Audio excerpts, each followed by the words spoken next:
What's up YouTube, DMLX here, and today we're going to be talking about the next potential Keyblade wielder in the Kingdom Hearts series. Now ever since the release of Kingdom Hearts 2, being a Keyblade wielder has become significantly less special with each new installment, making Nomura look like the Oprah Winfrey of the franchise. Keyblade!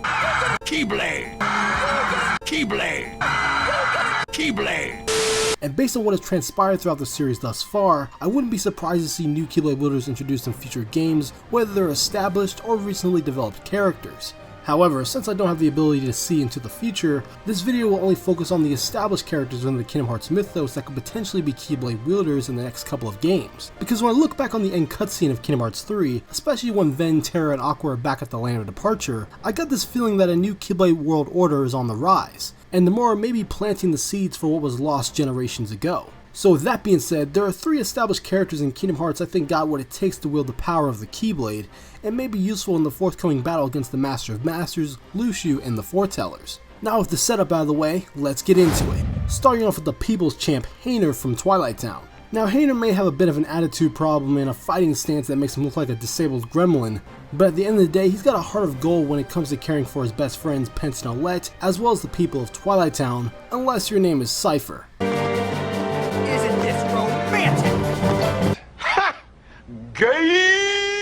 Hayner's impulsiveness and determination as an individual and someone who's always looking for a new adventure makes him a prime candidate in becoming a Keyblade master. Also, he is bold to the point of recklessness for his own good, as seen when he tries to stop Axel from kidnapping Kairi in Kingdom Hearts 2, and his attempt to dropkick Ansem Seeker of Darkness in Kingdom Hearts 3. Hey, loser!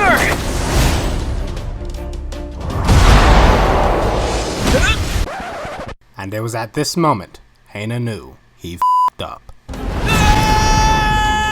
Plus, Hayner along with the rest of the Twilight Trio have experience in traveling to a different world, that being Destiny Islands when all the main protagonists, aside from Sora, are hanging out by the beach. So much for maintaining the world order, am I right? Which could lead to Hayner getting the opportunity to train as a Keyblade wielder alongside who's ever willing to teach him the ways of the Keyblade. Just as long as it's not Merlin training him, I think Hayner would make for a highly competent Keyblade wielder. All in all, Hayner is like the Riku of the Twilight Trio, but with less edge and wears multicolored Crocs. Ha! Gay! And I think the likelihood of Hayner actually becoming a Keyblade wielder in a future Kingdom Hearts game is mildly low considering there are already 3 Keyblade wielders looking over Twilight Town, that being the Seesaw Trio themselves, Roxas, Lee, and Xion. But I wouldn't fall over in shock if Nomura decided to have Hayner go from using a Struggle Bat to a Struggle Key. Here's hoping Hayner has a bright future in the upcoming Lost Masters saga. Moving on, another character I could potentially see wielding a Keyblade is Aiza. That's right, the original persona of his nobody Saïx, I believe Aiza has all the tools / experience necessary to be a Keyblade master. Aiza's personality is actually quite similar to Aqua's in terms of being more mature and softer spoken than their companions. Even as a nobody he excelled, being that he was titled second in command within Organization 13, even though he was inducted into the organization's ranks as number 7, thanks to his sheer hard work and loyalty towards Xemnas' cause. And since Lee was still able to use his chakrams, aka Eternal Flames, and the power of darkness after becoming whole again in Dream Drop Distance, I can only assume that Aiza also can summon his Claymore, the Lunatic, and tap into the power of the moon as well, making him a very powerful ally for Sora and company for someone that doesn't have a Keyblade. I mean, just imagine seeing Aiza tap into his Berserker mode with a Keyblade in hand going up against someone like Aced, Ira, or even Lucio. Now that would be a spectacle I can see many Kingdom Hearts fans losing their shit over. Personally, I think the chances of Aiza being a Keyblade wielder in a future Kingdom Hearts game are high, but not a slam dunk. And if Nomura were to make Aiza a Keyblade master, I could see him making Aiza and Lee act as the watchful protectors of Radiant Garden, as well as have them continue their search for their missing female friend, who may just end up being Skuld, aka Chemical X. Hashtag Reunite Celestial Trio.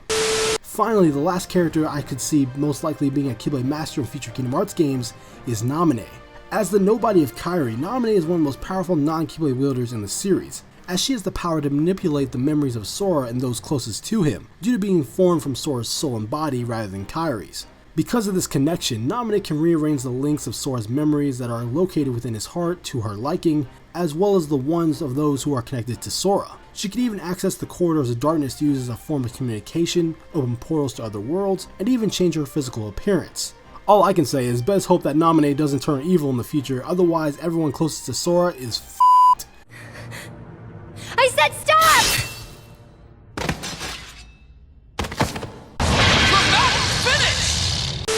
However, it's unclear if Naminé still has these powers now that she's a real person. Personally, I hope so, because I think her powers could come in handy when going up against the Lost Masters.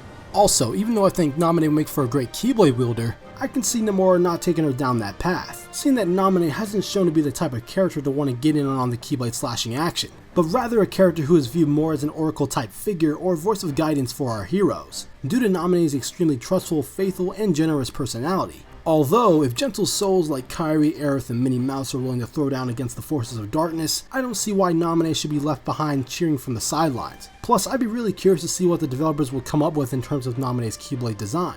I assume it will be based off her obsession with drawing and will probably have her lucky charm as the keychain, but we'll just have to wait and see.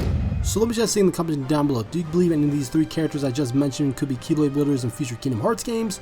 Or do you think Nomura is going to pump the brakes on giving characters giant keys to fight with? If you guys enjoyed this video, make sure to hit that like button, it really helps me out. Subscribe for more content from me on Kingdom Hearts and other games in general. I'm DMLX. I'll see you in the future.